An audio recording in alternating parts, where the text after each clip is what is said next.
आकाशवाणी रांची से प्रस्तुत है प्रादेशिक समाचार।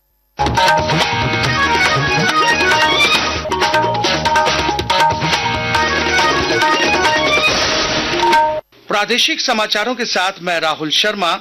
पहले मुख्य समाचार। 24 फरवरी से शुरू हो रहे विधानसभा के बजट सत्र को लेकर आज शाम होगी भाजपा विधायक दल की बैठक। सरकार को घेरने की बनेगी रणनीति। सत्ता पक्ष की बैठक कल संभव। केंद्रीय महिला एवं बाल विकास मंत्री अन्नपूर्णा देवी कोडरमा में बजट पर चर्चा में हुई शामिल। केंद्रीय बजट को बताया सर्वसमावेशी। रक्षा राज्य मंत्री संजय सेठ रांची में कर रहे हैं दिशा की बैठक। विकास योजनाओं के प्रभावी क्रियान्वयन पर रहेगा जोर। अधिकारियों को देंगे आवश्यक निर्देश। धनबाद में भीषण सड़क हादसे में महाकुंभ जा रहे 4 श्रद्धालुओं की मौत। गिरिडीह में भी 2 अलग अलग दुर्घटनाओं में 3 की मृत्यु। और देवघर में महाशिवरात्रि पर आयोजित होने वाले समारोह की तैयारियां तेज। उपायुक्त और पुलिस अधीक्षक ने कार्यक्रम स्थल का किया निरीक्षण, दिए आवश्यक निर्देश। और अब समाचार विस्तार से। 24 फरवरी से शुरू हो रहे विधानसभा के बजट सत्र को लेकर आज शाम 6 बजे से भाजपा विधायकों की एक बैठक आयोजित की जाएगी। बैठक में विभिन्न मुद्दों पर सरकार को सदन के भीतर घेरने की रणनीति तैयार की जाएगी। बैठक में यह भी निर्णय लिया जाएगा कि सदन में नेता प्रतिपक्ष नहीं होने की स्थिति में जरूरत पड़ने पर पार्टी का नेतृत्व कौन करेगा। उधर सत्ता पक्ष की भी एक बैठक कल आयोजित की जाएगी। सत्ता पक्ष की बैठक में विपक्ष को माकूल जवाब देने की रणनीति तैयार की जाएगी।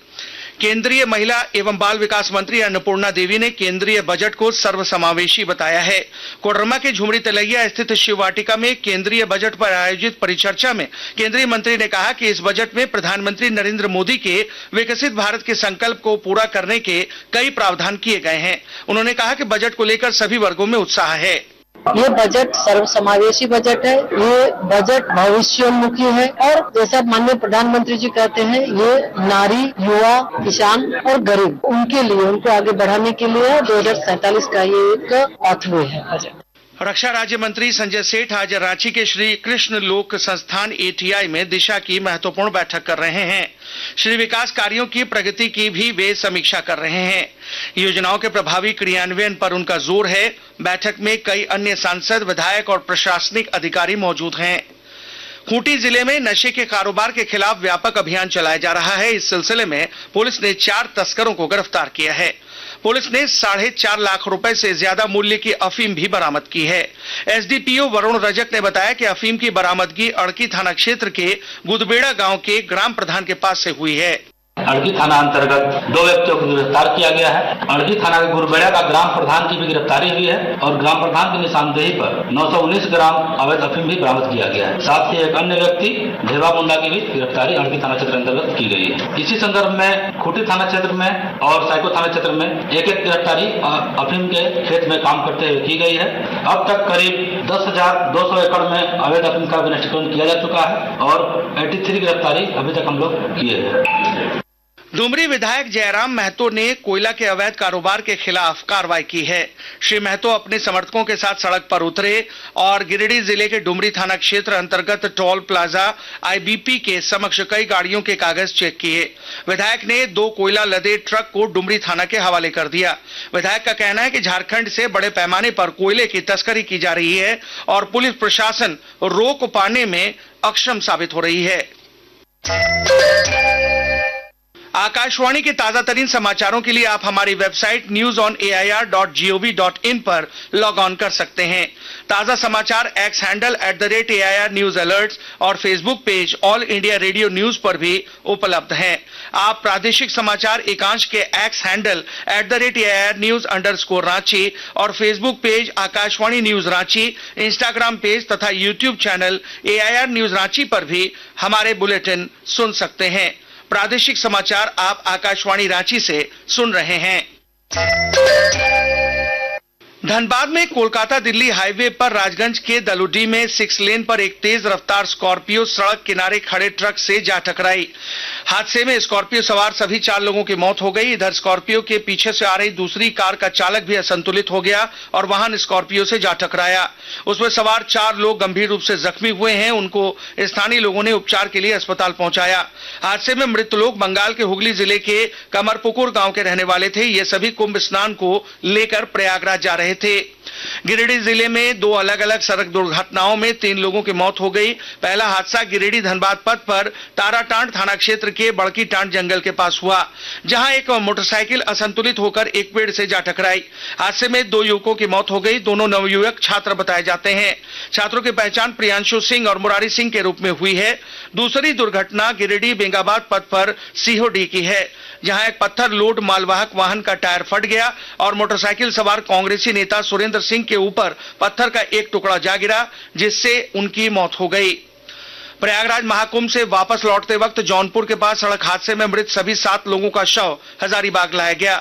शवों के हजारीबाग के कटकमसांडी प्रखंड के कंसार पहुंचते ही माहौल पूरी तरह से गमगीन हो गया। परिवार वालों को ढांढस देने हजारीबाग सांसद मनीष जायसवाल और विधायक प्रदीप प्रसाद भी गांव पहुंचे।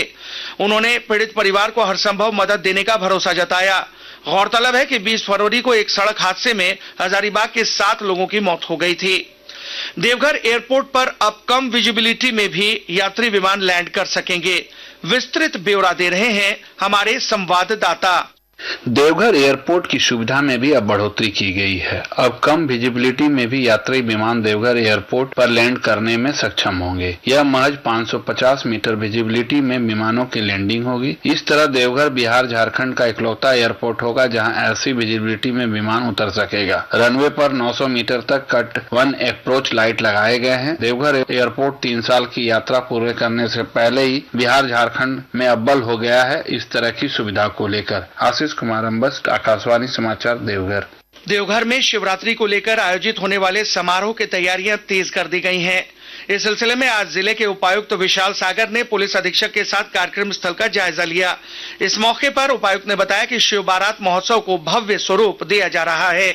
और महाशिवरात्रि का जो त्योहार है वो देवघर जिला के लिए विशेष आयोजन है। इसी दिन एक भव्य शिव बारात का भी आयोजन इस वर्ष टूरिज्म डिपार्टमेंट के द्वारा करवाया जा रहा है। मुख्य आकर्षण इस वर्ष जो विभिन्न झांकियां हैं, साथ साथ में एक ड्रोन शो का आयोजन किया जाएगा।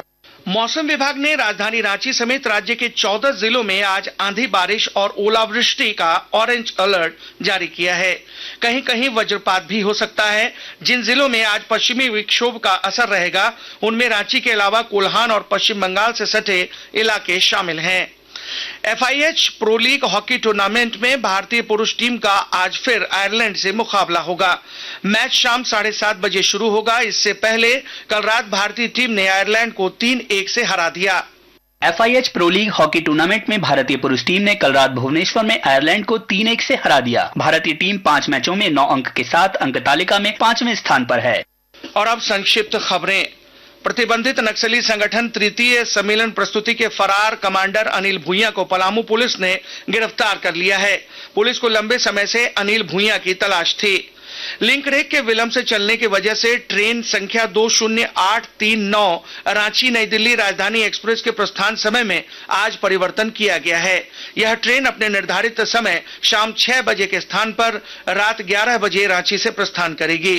खजुराहो नृत्य महोत्सव 2025 में विश्व प्रसिद्ध सरायकेला छऊ नृत्य महानायक गरुड़ की प्रस्तुति की गई। पद्मश्री सजधर आचार्य के नेतृत्व में यह कार्यक्रम हुआ, जिसमें एक साथ छऊ की 3 शैली सरायकेला, खरसावां एवं मानव भूमि के 16 कलाकारों ने एक साथ एक मंच पर प्रस्तुति दी। अंत में मुख्य समाचार एक बार फिर। 24 फरवरी से शुरू हो रहे विधानसभा के बजट सत्र को लेकर आज शाम होगी भाजपा विधायक दल की बैठक। सरकार को घेरने की बनेगी रणनीति। सत्ता पक्ष की बैठक कल संभव। केंद्रीय महिला एवं बाल विकास मंत्री अन्नपूर्णा देवी कोडरमा में बजट पर चर्चा में हुई शामिल। केंद्रीय बजट को बताया सर्वसमावेशी। रक्षा राज्य मंत्री संजय सेठ रांची में कर रहे हैं दिशा की बैठक। विकास योजनाओं के प्रभावी क्रियान्वयन पर रहेगा जोर। अधिकारियों को देंगे आवश्यक निर्देश। धनबाद में भीषण सड़क हादसे में महाकुंभ जा रहे 4 श्रद्धालुओं की मौत। गिरिडीह में भी 2 अलग अलग दुर्घटनाओं में 3 की मृत्यु। और देवघर में महाशिवरात्रि पर आयोजित होने वाले समारोह की तैयारियां तेज। उपायुक्त और पुलिस अधीक्षक ने कार्यक्रम स्थल का किया निरीक्षण, दिए आवश्यक निर्देश। इसके साथ ही आकाशवाणी रांची से प्रादेशिक समाचार का यह बुलेटिन समाप्त हुआ। अगला प्रादेशिक समाचार बुलेटिन दोपहर 2:55 पर प्रसारित किया जाएगा। नमस्कार।